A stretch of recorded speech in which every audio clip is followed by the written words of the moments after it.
Before you watch anything else today, stop. I need 2 minutes of your full attention. Not half attention, not scrolling while listening attention. Because what I'm about to ask you might be the most important 5 questions you've ever heard about learning English. I'm going to ask you 5 questions, and if you can already answer all 5 right now, in your head, congratulations. Your English journey is already smoother than 90% of the people trying to learn this language today. But if you can't answer them, don't feel bad. That's exactly why you're still stuck.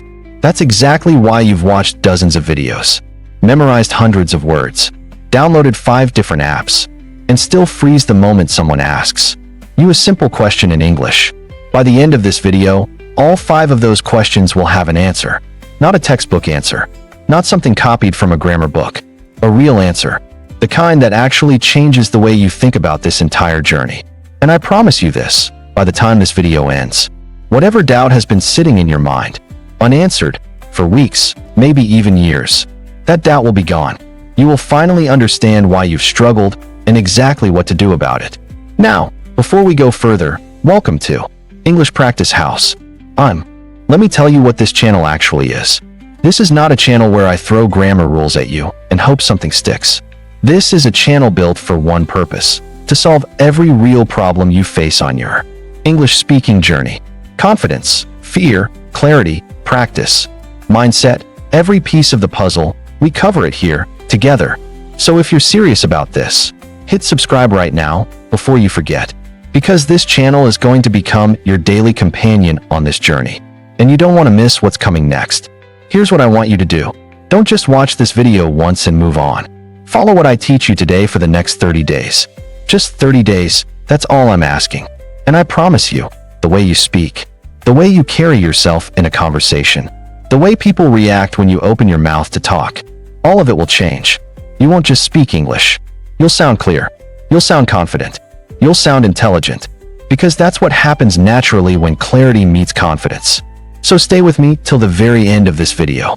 These 5 questions are about to change your entire English journey, starting today, starting right now. Let's begin. Question 1. Why do you want to learn English? What's your purpose? Maybe it's this: you want a better job. You see people around you getting opportunities, promotions, interviews. And every time, English is the one thing standing in the way. You're smart enough, you're skilled enough. But the moment you have to speak in English, you freeze. And that opportunity goes to someone else instead of you. Or maybe it's money. Simple as that. You know that in today's world, English opens doors, better clients, better business, better salary. And there's nothing wrong with saying that out loud. I want to learn English because I want to earn more. That's a real reason. That's a valid reason. Or maybe it's not about money at all. Maybe it's about how you feel. You want to walk into a room and not feel small. You want to be in a conversation and actually say what you're thinking, instead of staying quiet because you're scared of saying it wrong. You want that feeling of confidence, where you speak, and people listen, and you don't shrink back. Or maybe your reason is even simpler than all of that. Maybe you just want to watch a movie without reading subtitles. Maybe you want to talk to your own kids in English one day. Maybe someone once laughed at your English, and some part of you has wanted to prove them wrong ever since. Whatever it is, money, confidence, respect, your kids, proving someone wrong, it doesn't matter which one it is. What matters is that you know it. Because on the days you feel like quitting, this reason is the only thing that's going to pull you back. So say it out loud right now. I want to learn English because... Finish that sentence. That's your reason. Hold on to it. Questions 2. How do you feel confident while you're actually speaking? First, slow down. Most people feel nervous and they rush their words. And rushing makes more mistakes. And more mistakes make you more nervous. It's a cycle. So the moment you feel that nervous energy rising, do the opposite of what your body wants. Slow down. Take a breath between sentences. A short pause makes you sound calm, even if inside you're not.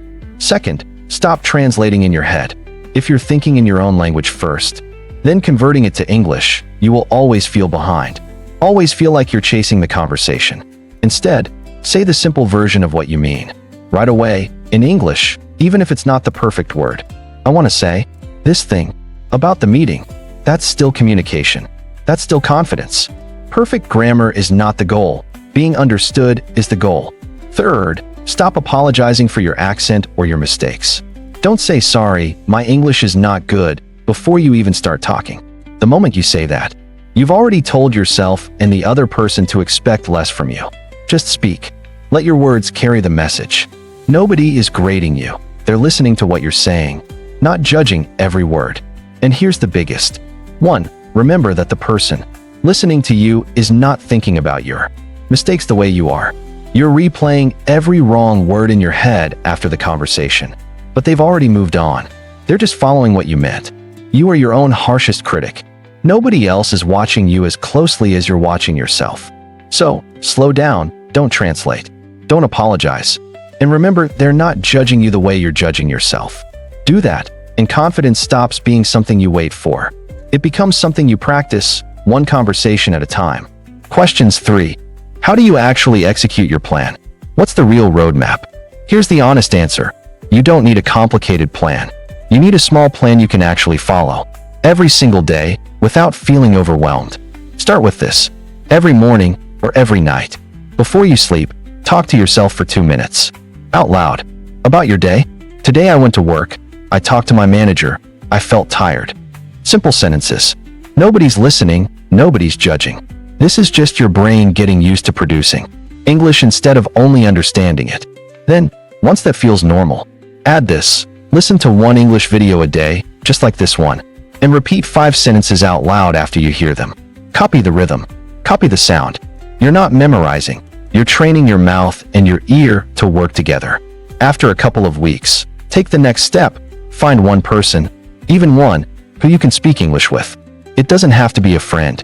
It can be a stranger online, a language partner, even a shopkeeper if you're brave enough. Real conversation is where everything you practiced alone actually gets tested. And here's the part people skip. Track it. Not with fancy apps, just a simple note. Write 1 sentence every day. Today I spoke for 2 minutes, and I didn't stop. That's it. Because on the hard days, when you feel like nothing is working, you'll look back at that list and see, I showed up yesterday. I showed up the day before. I've been showing up for 3 weeks. That proof is what keeps you executing the plan when motivation runs out. The roadmap isn't complicated. Talk to yourself daily. Repeat what you hear. Talk to one real person. Track your effort, not your perfection. Small steps, repeated every day, is the entire roadmap. There is no shortcut hiding somewhere else. Question 4. What tools do you actually need to explain your thoughts clearly? Here's the truth. You don't need thousands of big words. You need a small set of tools, used well, again and again. Let me give you exactly what those tools are. First, connector words. These are the small words that hold your sentences together and make you sound smooth. Instead of choppy, words like because, so, but, after that, before this, later on, at the same time. These words are like glue. Without them, your sentences sound like a list. With them, your sentences sound like a story. For example, instead of saying, I went to market, I bought vegetables, I came home, you say, I went to the market, and after that, I bought some vegetables, and then I came home. Same information, but now it flows. Second, clarity words, not complicated words. People think speaking well means using big vocabulary. It doesn't. It means choosing the simplest word that says exactly what you mean. If you're not sure of a big word, don't use it. Say the simple version. I am not sure is just as good as I am uncertain. Clear and simple beats big and confusing every single time. Third, your pronunciation tool, and this one's important. You don't need a perfect accent. Nobody's asking you to sound like a news anchor. What you need is clear pronunciation of the common sounds that change meaning, because small pronunciation mistakes can completely change what you're saying. This is why repeating after native speakers, even 5 minutes a day, matters so much. Not to copy their accent, but to train your mouth to produce clear, understandable sounds. And fourth, the pause. This might be the most underrated tool of all.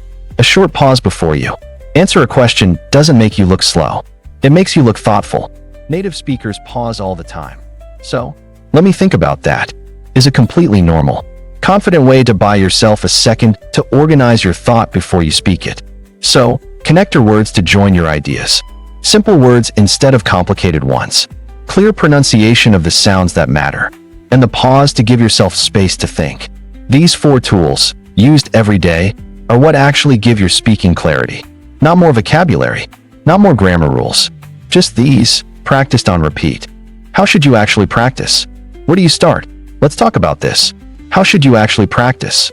Because here's the mistake almost every beginner makes. They think, I need to practice English for 1 hour every day, and after 3 days, they burn out and quit. That's not the way. Start small, really small. 5 minutes, maybe 10. That's it. Not 1 hour, not 30 minutes. Just 5 minutes of real, focused practice, done consistently.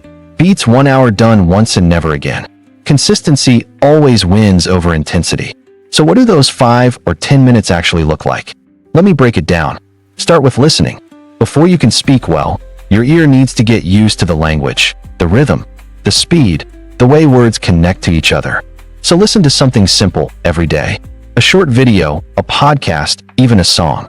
You don't need to understand every word. Just let your ear absorb the sound of English. Then, mirror practice. This is one of the most powerful tools you're not using enough. Stand in front of a mirror and speak. Look at yourself, talk about your day, your thoughts, anything. It feels strange the first time, but the mirror does something important. It forces you to actually watch yourself communicate, the way another person would see you. It builds the habit of speaking with your face, your expressions, not just your voice. Next, repeat what you hear. Take one sentence from something you listen to and say it out loud, copying the rhythm exactly. This is called shadowing, and it trains your mouth and your ear together at the same time. And then, read. Pick up a simple English book, even a children's book if that feels easier. Read a paragraph, and instead of just moving to the next one, stop. Ask yourself, what did that mean? Could I explain this in my own words? Reading isn't just about recognizing words. It's about training your brain to think in English, even for a few minutes. So the real starting practice is this: 5 to 10 minutes, not 1 hour. Listen a little. Mirror practice a little. Repeat what you hear. Read and understand a little. Small, daily, consistent. That's how every beginner actually starts, not with a big plan, but with 5 honest minutes, repeated every single day.